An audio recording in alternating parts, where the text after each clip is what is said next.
AI washing is the new greenwashing. You better be seen to do something with AI. They're under pressure. They need to get to say, oh, we're doing something with AI. Think of them less as a silver bullet with an end-to-end use case and more as butter that makes every workflow potentially faster and more enriched for the end user. The balance comes from pairing advanced technologies with empathy, context, and usability.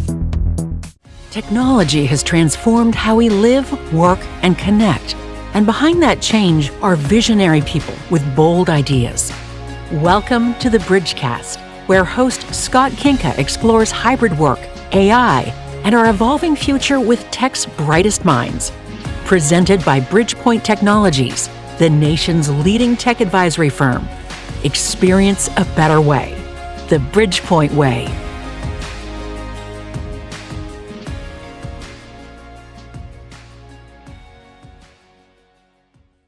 Well, welcome to another episode of the Bridgecast with Scott Kinka. Today, I'm your host, Gene Volpe, the producer of the show. For obvious reasons, now that you're seeing me in 4 and 6K, I'm usually behind the camera, not in front of it. But today, I have the distinction of sitting with my friend, Chief Strategy Officer at Bridgepointe and host of the Bridgecast, Scott Kinka. Before we get into that, I'm going to outline, I need you to stick around because we're going to talk about a bunch of things, so many things I haven't written down. We're going to talk about the Bridgecast Wrapped. So just like Spotify does every year, we're going to pull the stats from the Bridgecast and we're going to talk a little bit about it. Interesting notes that are in there, so stick around for that. We're going to talk about the top 5 episodes, the top buzzwords and topics that we talked about with all the C-suite executives as guests on the show. We're going to talk about our top clips from 2025, and we're going to get some of this guy's comments on those things. We're going to talk about a 2024, we did an end of year. If you haven't seen the 2022, 23, and 24 end of year shows, which I can't believe this is the 4th one, right? Go back and look at those. In 2024, he made some predictions. He talked about some of his favorite things. We're going to dig back into that. And then finally, as of course, what will happen is your phone goes blank.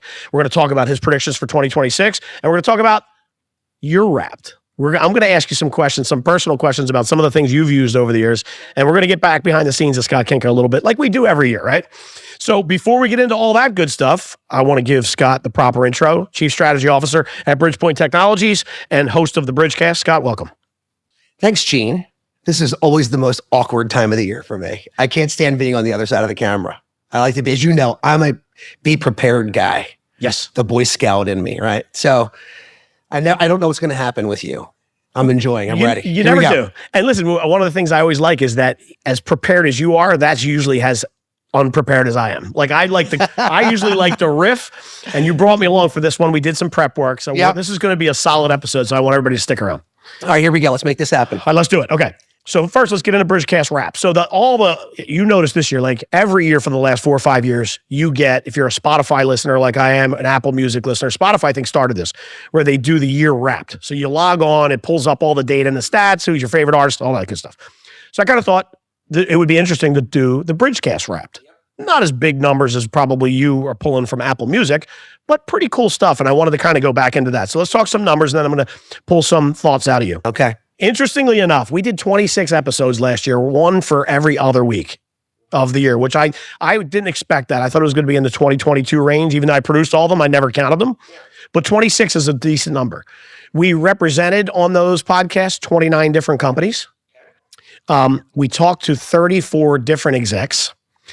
So, but I want to stop there for a second and point out our friend Gary Sorrentino from Zoom. This is global CIO of Zoom. He may have been 11 of those 34 guests, and you'll see as we get later, he was on multiple episodes. We're always finding Gary for a good reason, right? And then I pulled some interesting stats, which I thought was really good. I'm excited for 2026, but in 25, we have a total number of over 91,000 downloads and views on the show. It's pretty solid. I'm excited.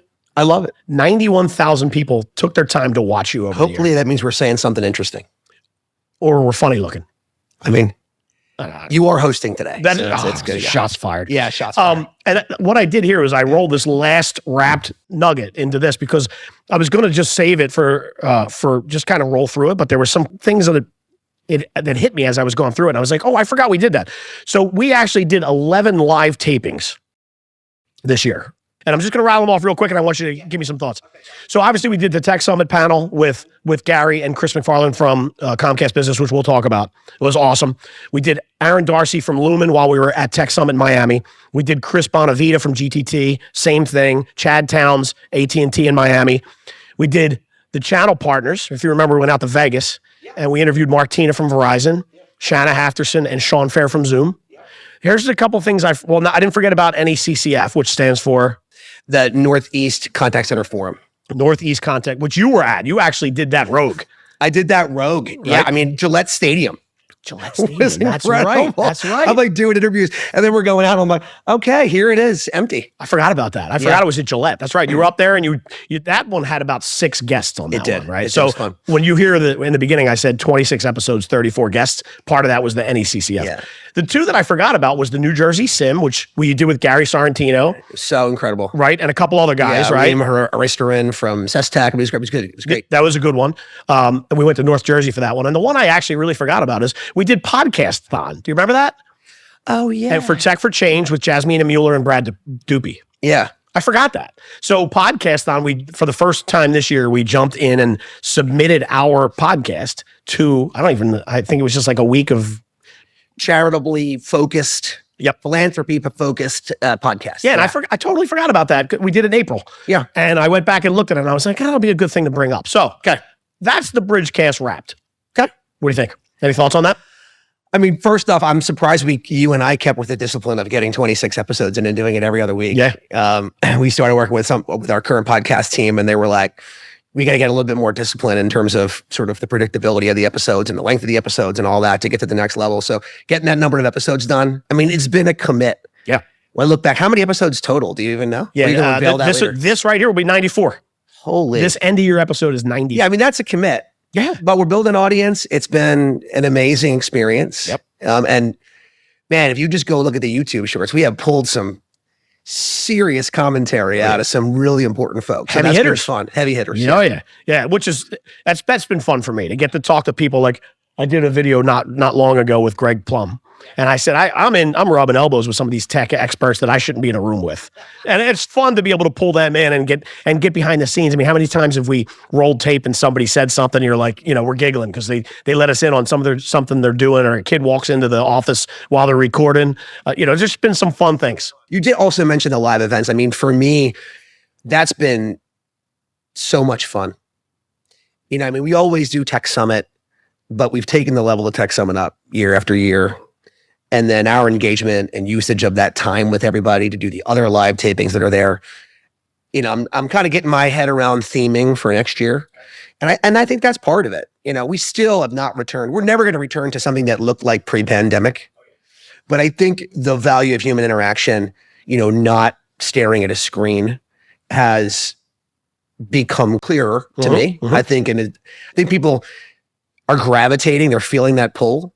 And they're not even realizing that that's what it is. Yeah. But they're back to craving, human interaction. I'm sure we'll talk more about that and what that means with AI and all that over the course of the episode. I think you have some things up your sleeve. Yeah. Yeah, I'm pretty sure. Oh, yeah, there's some things up my sleeve. I think so. All right, so let's jump in. Okay. So the first thing we said we were going to talk about were the top 5 episodes of last year. Oh, boy. Okay. Most of these aren't going to be surprises to you, but what I'm going to do is I'm going to read each episode title, right? And actually, I'm hoping here. I know what this one is. Let me just look real quick. Yeah. And I just want to get a thought from you on this one, because the first one that came up. So by the way, let me say this. These are the top 5 episodes that our listeners listen to the most. So statistically, this isn't your list or my list. Yes. Okay. So from our hosting platform. I like it. I asked them to rank the top episodes in 25, and this is what it gave me back. Okay. So the first one was Leading with Love and Logic in the Age of AI, Insights from author Tim Sanders. I mean, no surprise. Tell me why. Listen, Tim, you're talking about a guy who was one of the initial Yahoo executives. He's a guy who had, almost everything to do at the beginning of kind of live streaming. I mean, the guy invented the tech that was behind, or was involved in the tech that was behind the first Victoria's Secret show online. Like, you're talking about a stalwart here, going back to the early 2000s. But I spent so much of his career talking about, he's more or less the original online networker. The book that we chatted about on the show on that episode was Love is the Killer app. This was written in 2003. Right. This is the original. This is LinkedIn before LinkedIn. It was so interesting for me because I read it in 2003 when it came out, and then I read it again before we got to talk, and it was like going back and putting on an old pair of jeans. Did it hold up? You know, it did. I mean, conceptually, obviously, all the tech changed. Sure. But I do think, again, let's theme it on the year. It's the humanity of technology at the end of the day that was super impressive. It's such a great episode. Great guy. Well, I remember you geeking out. Not that you don't geek out with every guest, right? But there were two that really stood out in my mind that were, and actually a third that we haven't aired yet. Remember the pilot that we just interviewed? And I said, I had never felt more horrible about myself than after we talked to this guy, all the things he's done. But with Tim, I remember you geeking out a little bit, and he stood out to me because video quality. He was super eccentric, and I mean that in a way where he was very. And we're gonna get into a clip of his later. So okay, you'll see all right. The butter clip we'll talk about. Right? Oh, I love it. Okay, yeah. So you'll see that, but I highly recommend you go back and watch that one. Episode 2 was AI inference zones from our friend at Coresight, Brian Eichmann, on the future of data. Yeah, I mean, this was a nerdy episode. I mean, in a good way, which just goes to show the kind of the gamut we run, particularly when you think about those as the top 2 episodes for this year. Right. You know what I mean? Brian's got this great concept around AI inference zones, which is really cool. It talks about kind of proximity of data to the end user and how you have to rethink where data sits in the network structure and how that's changing the way, you know, we're kind of building the underlying architecture behind AI. It's actually attaches to one of my themes for this coming year. We'll talk about that a little bit later. Oh, okay. Super great episode. Nerdy as you would expect, because Brian is like really great at that, and 2, making it super simple. So that's a great listen. That was a good one. Third one, which I believe was the second episode of Tech Summit, 5 Generations, 1 Workplace, Tech Leaders on Change. And that was Gary and Chris McFarland from Comcast Business. And we'll get into that a little bit deeper later, but any thoughts on that one? I mean, that was just about, you know what I mean? We got done. I got off stage. I was sweating. You know, there's 500 people in the room. You know, it was what everybody scrambled for. They're all holding their coffee. Like, let's see what these guys are going to say. I get off stage, and Brian Miller walks up to me, who I love him to death, but he's got the attention span of a gnat in a lot of ways. You know what I mean? He walks up to me. He's like, that could have gone for 2 more hours. He's like, I was completely riveted. So I don't want to spoil that. Like, you just mentioned we're going to talk about some clips on that later. But if you don't get the opportunity to go back and watch that one, you're talking about the global CIO of Zoom and the chief development officer of Comcast Business, who was the founder of Masergy. These guys are thought leaders.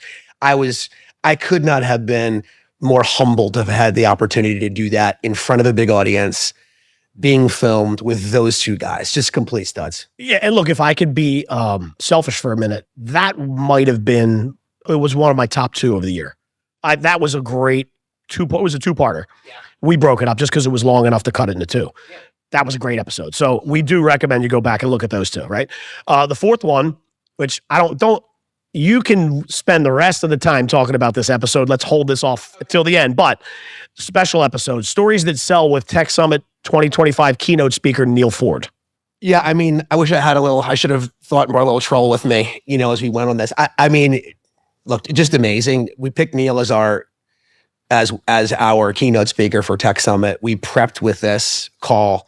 You and I have been a little bit of super fans of Neil's social presence for a couple of years now. We can talk about that as we get a little bit further into the clip.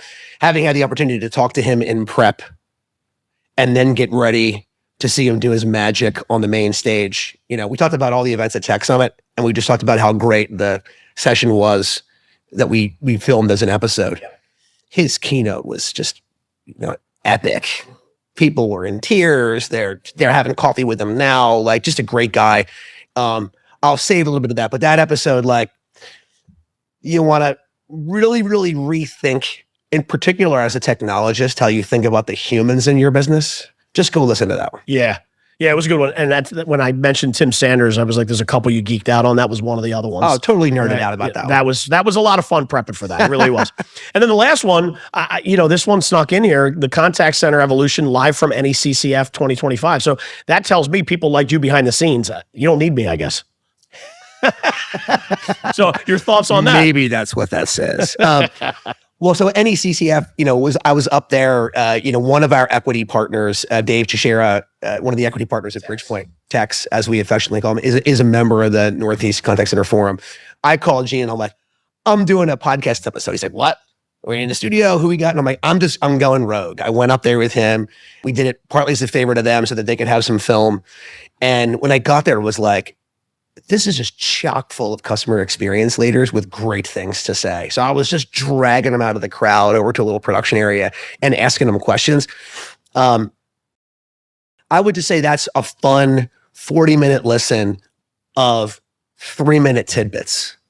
Just a collection of kind of disconnected, but at least themed around contact center and customer experience kinds of conversations. And it's a fun listen. It was right there in Gillette Stadium, as I mentioned.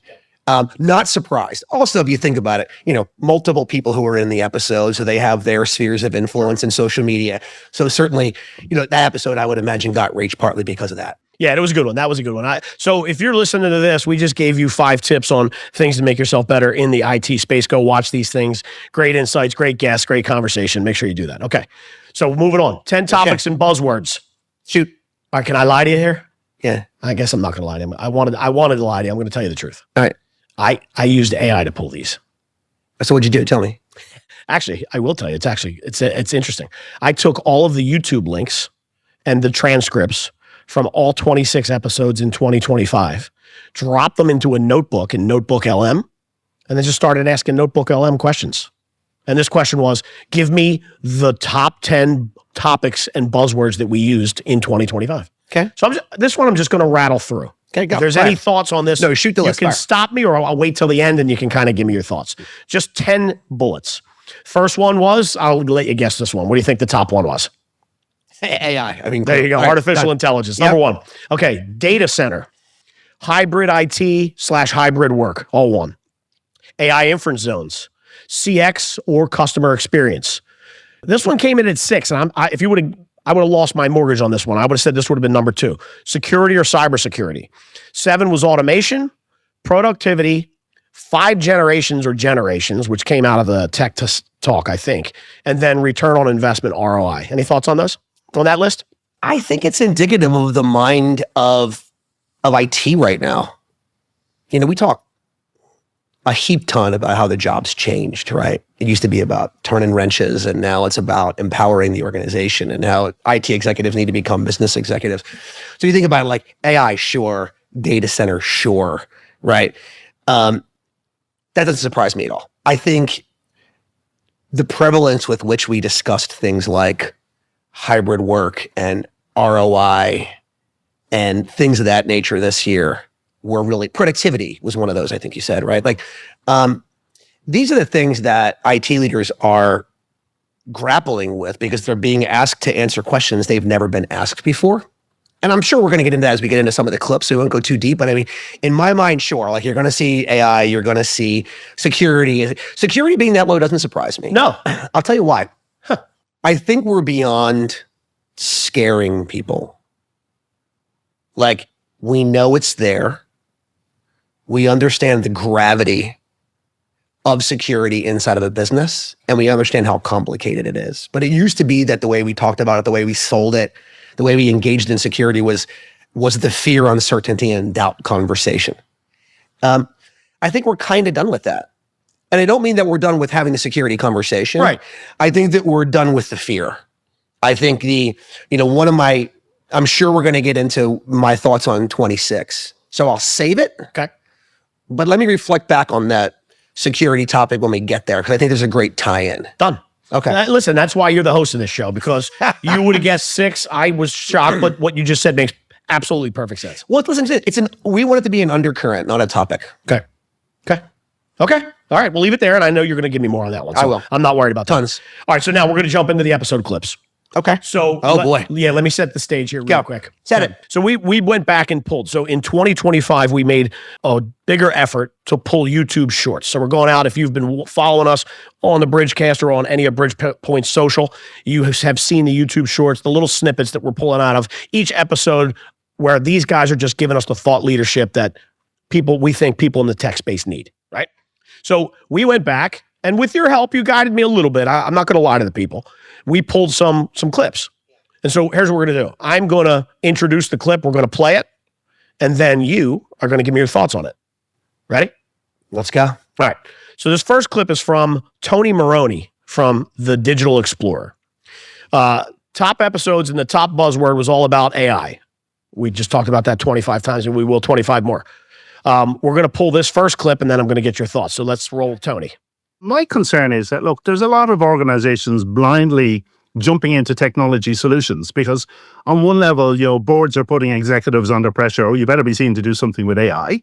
So, AI washing is the new greenwashing. So they need to be able to say, oh, we're doing something with AI. Well, yeah, but, ultimately, I think the real challenge is forget about the technology. Think about what is it you need to do for your business to be relevant and competitive in the future. And in that context, how would you get there? And in that context, what role does AI play in supporting that? So my question to you is, do you agree with Tony on that? Wholeheartedly. I'll say that first. I want to add something to the end of it, but yes, I agree. We've talked quite a bit about kind of this corporate edict around AI. Go do some AI, go get some AI. It's almost the same thing we did with cloud 10 years ago. Go get some cloud. We're unwinding half of that stuff right now. So I totally agree with that. I totally agree that it has to be about business outcomes. I think the thing I would add to it for IT leaders to think about, if we're all clear, is that we've never necessarily on the IT side of the desk, we're rarely, not never, rarely invited into the line of business in terms of their needs. So the problem that we have right now, Gene, is that, we're all sitting here going, AI is not about AI is about solving business outcomes. How often is IT asked to solve business outcomes? So now you have this, hey, IT, go solve business problems. Well, when we installed the last application in accounting or in sales or whatever, IT was engaged in standing it up, maybe evaluating it, what have you, but they're not involved in their usage of it often. I mean, if you're a crappy salesperson user of the CRM, is IT getting involved in getting you there? It's just not normally a paradigm in the business. So what we're seeing right now is that AI is creating this nexus moment, right? Where IT has to decide, are they plumbers or are they general contractors, right? At the end of the day, because how do you go grab AI and solve a business problem when you don't know what the business problems are, right? At the end of the day, or you're not close enough to the business in there. Usually the business problem is somebody in sales is complaining they can't access the CRM, not somebody in sales is complaining that the CRM has too many clicks to be able to put an order in, right? So that's ultimately the thing I think we need to spend a lot of time on. And introspection in IT is thinking about are we responsible for satisfaction of the applications that we put in? Number one. And then two, if you grasp the idea that people are running off and scurrying off and trying to solve their business problems with their own AI, the shadow AI concept, is that really a problem or is it an enabler? Right? Should we be embracing that? Because if your employees are scurrying off and trying to solve something, there's gold in them thar hills, right? That's the place where the thing to fix happens to live. But yeah, I mean, that episode with Tony was great. Okay. All right. That was a great summary of it and thought behind it. So we're going to stick with that. Okay. This next one is a clip from Tim Sanders from G2 and the author we talked about, Yahoo exec, all that good stuff. You guys talked a little bit about AI use cases. Let's play that clip. There is no end-to-end use case in the world that I can think of for butter. You can't eat a stick of butter for breakfast, can't even make a decent dessert with it. But tell any chef that they can't cook with butter and they'll go on strike. Butter makes everything better. And this is how I feel about generative AI tools today. We should think of them less as a silver bullet with an end-to-end use case and more as butter that makes every workflow potentially faster and more enriched for the end user. That's a better way to think about it. Yeah, well, way tastier. Okay, so I didn't think at any point in 2025 we would have butter on as a topic on one of the shows, but I get what he's saying there. So does this resonate with you? Yeah, it completely resonates with me. I mean, I thought it was brilliant. It's one of the reasons why we pulled it out as a clip, and I love it. I mean, to me, it's a fun way of talking about humans in the loop at the end of the day. You hear that phrase all the time around AI, and usually it's related to security and protection, right? I'm not going to let AI drive on its own. Let me put humans in the loop. I would challenge, I think, our listeners, and I know that's what Tim was doing, to think about it the other way, right? Which is stop thinking about AI as let me create autonomous things to remove humans, which there will certainly be jobs and opportunities and things like that. But think about it more along the lines of how AI can supercharge the humans that you have in the business, right? How do they sit beside humans? They sit beside them in the org chart. Even when AI is acting autonomously, Gene, it is still acting autonomously within a set of parameters. And I'm sure we'll explore that a little bit more over the course of this episode, but that's what I loved about this. He's basically saying, think about AI to grease the skids, be the butter, if you will. Yeah. I loved the analogy. Yeah, it was a good one. I like that. And it's funny when people use analogies like that, they catch you off guard, so you're forced to listen. And when you think about it, he made a really good case. Brilliant point. Yeah. It also made me hungry. Am I allowed to say that? I'm hungry right now. I didn't have breakfast today. All right, so I'm going to challenge you with this next one. All right, go. Yep. And I'm going to ask you a simple question, but then I'm going to go to the clip before you answer it. Can your mom use AI? All right, so let's. I remember this clip. Let's listen to Michael Quince from NICE real quick. Yep. Say what he says, and then we're going to talk about your mom in a second. So. All right. Innovation for the sake of technology really just isn't enough, right? So the North Star always doesn't make life better for the customer and easier for the partner. So when you look at human-centered AI, right, it means designing solutions that feel intuitive, predictable, and trustworthy.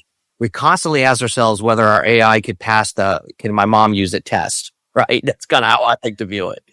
If it feels confusing and impersonal, well, that adds back to the drawing board. The balance comes from pairing advanced technologies with empathy, context, and usability. So it enhances those relationships and not replaces them. That's the human element of this.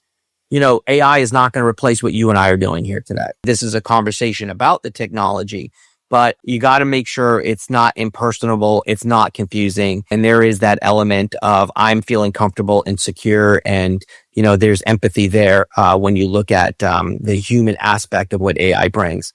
So, all right, let's be honest. None of this feels personal. How should people think about interacting with AI today? What's real, what's not, and what would you say to your mom?